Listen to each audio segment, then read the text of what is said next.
So Avery, personally, what would 44 yards in this game mean for you? Everything.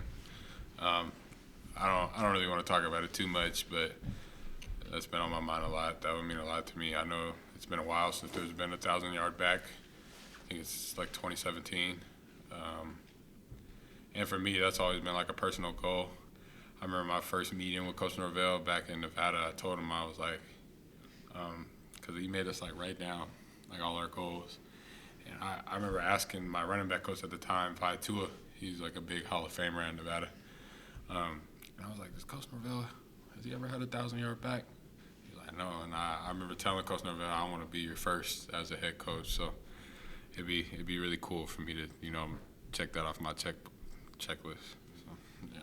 James, have you been impressed with the way this team has approached this game? It's been a long time since you have played. But do you feel like you guys have kept your edge and you won't feel that rust that sometimes you see from teams when there's such a long delay? Right. Given the fact that we had this much time to prepare since the Utah State game, I feel like we come to practice with a lot of energy, a lot of focus, a lot of attention to detail. So I'm real impressed, but I knew it was going to happen. Yeah. How motivated is this team to win this game? How important is it for you guys? I know we're real motivated. Coach Norvell said today, like, this win will separate us from a lot of teams in the past. And, guys that's been here for a long time, we've seen a whole bunch of guys come in and leave. But, leaving your mark requires separation from everybody that came to CSU. I ain't come here to lose. So, I mean, for me personally, like, I'm treating it like any other game that I've ever played in. Like, I'm giving my all, and I know just from the senior aspect, I know the young guys will follow the seniors. We've been talking about this for a while.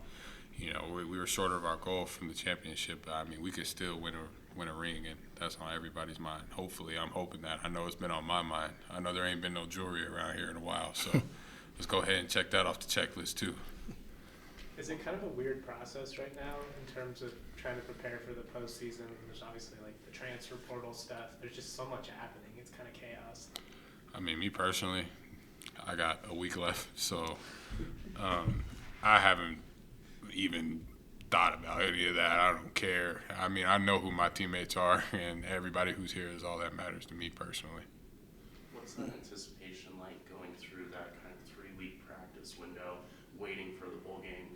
21 days, that's a really long time. I mean, I think the biggest thing for us was everybody was anxious to know who we were playing and where we were playing at based off of the other games. But this time period that we had off, everybody needed to get healthy. It was a long physical season, so I mean that was the plus for me. I'm not really anxious. I mean, they're a good team, and I respect them. But like I said, I'm treating this like any other game. Scouting report was today. Tomorrow is a work day. Wednesday is a work day. Thursday walkthrough. Friday, Fast Friday, and Saturday is time to suit up. And James, for you as an interior defensive lineman for Miami, the offense, they throw it and pass it almost the same rate, really balanced. How much more cerebral do you have to become when you're playing them on the 28th? Well, we know they're very veteran up front. I think 4 of the 5 are either in their 4th or 5th year. So we know that we have to make them stop. We have to make them run the ball on us. But we have to stay firm in our front 7. We know they're balanced. They do the same stuff a lot, and they're very good at it. They rely on fundamentals. So just stopping them at what they do is the key in how we're going to try to win this game. You both talked about the scouting report. When you look at their numbers compared to yours, it's almost mirror image. Does that make this game somewhat interesting because they've gone about their season very much the same manner that you guys have? No. No? No. We have an identity, and I plan on sticking with it. I don't plan on changing that for nobody. So, no. But what was that identity? Because you guys talked about earlier in the year that you guys wanted to adapt something. What do you guys feel like you settled on? Being physical and playing off of each other and playing until the whistle blows, and playing for the Lord, and having each other's back when somebody goes down, and the younger guys being prepared. It's just really just that soldier mentality, and just coming ready to play. You came here to play CSU football, and mean, that's what we're here to do. We got a week left, so. Avery, what's it kind of been like seeing some of the younger guys on offense step up into these practices? Guys like Jordan, Tommy, that are getting a little bit more elevated roles this time of year. Oh man, I'm stoked for those guys. You know, I don't think they know how good they really are yet. Once they get older, they'll kind of probably be like me and be like, man, I wish I would have did this just a little bit different. You know, but from an older guy aspect, you know, I want them to just go out there and just play. Don't think about anything. Just go out there and just play football like how they played this whole season in high school and Little League. Just go out there and have fun. You know, we're going out there, you know, to Arizona to have a little bit of fun, and it's a business trip, but, you know, don't make it too much bigger than what it actually is. As someone who's got to know Jacob a lot the last couple of years at two different spots, what was it like to see him get a couple different All-American honors? I love that, man. Shout out Jacob, man. That's he's the I don't even know the word that I'm thinking of, but he's always done everything right. You know, he's somebody that I've looked up to. You know, me and him played in our first game together at Nevada, and we're playing our last game together here. And you know, I've seen him grow. I mean, and he's always been a dominant player, but you know, he's never got the love that he really deserved. And you know, for him to get that on his last season, I'm really happy for him. James, your first bowl game, so I know you're looking forward to the game itself, but there's always things that come with the bowl game. One of them is going to be like a kids clinic. You guys are getting NIL out of that. You look forward to those things as much as the game, or as the added part of the game?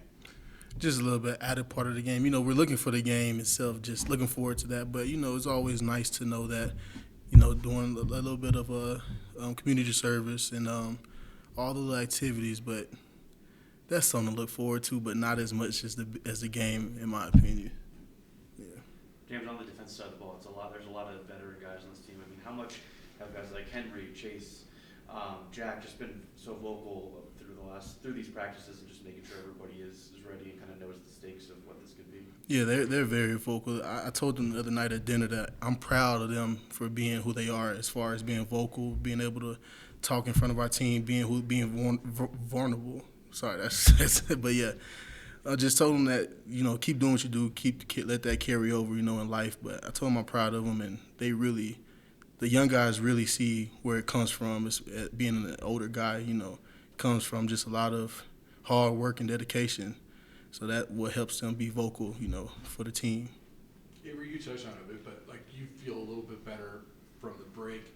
Your running back room almost looks like it did 5 weeks ago when everybody was healthy. How does that feel encouraging for you going into this game, that it seems like you got the whole troop? Well, we got numbers, and you know, we got depth in that room, as I've been saying. You know, I'm sorry. But, you know, they get a chance to show what they can do for next season. You know what I mean? You know, I obviously want to play as much as I can, but, you know, I'm hoping we blow the doors off of them and we can get some of those younger guys in so they can show what they can do next year. You know, I'm excited for guys like Jay Marsh and Dupree and Damian. You know, those guys are really talented, but they're kind of like, you know, the same thing with the receivers, the younger guys. They don't really know how good they can be. So I'm ready to go. I'm ready to go. You know, I've been twiddling my thumbs for weeks now, man. So let's just get it going. Have you guys had a chance to reflect on kind of the growth of this program since you came in versus where it's at? Because I mean, you said you didn't come here to lose, but this was a program that for a long time did a whole lot of losing. Yeah. I mean, we've been preaching that since we started winning, since we went on like that 5-game winning streak. And I remember telling the guys, like, look, you know, we're the top dog right now, but not too long ago we was the lowest on the totem pole. So don't forget that feeling, like, you know what I mean? And you know, I'm hoping, you know, with the younger guys, after all these older guys, you know, leave and, you know, they paved the way, I hope they don't lose that edge, because that's really, it's really that small when it comes to winning a game. Just how much more you want it, how much more are you willing to work harder than the other guy. You know, I don't know how many teams there are. There's like 12. But, you know, there's a lot of guys that do the same things. They have winter workouts. They have spring ball. they have summer, you know, in a fall camp. But what are you doing that's separating yourself from all those other guys? Because everybody's talented, but you know, everybody has an identity, and you know, if you stick with that identity and you know, play 100 miles per hour, you know, the team that's more prepared is going to win. And I think that's another thing is the preparation part. And, you know, that's kudos to the older guys. You know, we've been here for a while. You know, my first year here, we were 3-9. You know, and then the next year 5-7, and now we're 8-4. You know what I mean? And that's just picking up where we left off. I feel like, you know, just knowing where we messed up in past years, and now, you know, we're more experienced. And I think that's the beauty of all this, especially with the guys that are coming in. It's like, you know, it can flip. You know, I mean, even the first part of the season, you know, we won we were like 1-2 when we first started, and then everything just kind of changed after the Oregon State game. You know, we kind of found our mojo in that game, and we just kind of ran with it because we knew how good we could be, and nobody likes that losing feeling. So, yeah, man, we just got to keep doing what we're doing, man, and you know, I hope nobody lost their edge. Thanks, guys. Thanks. Thanks, John.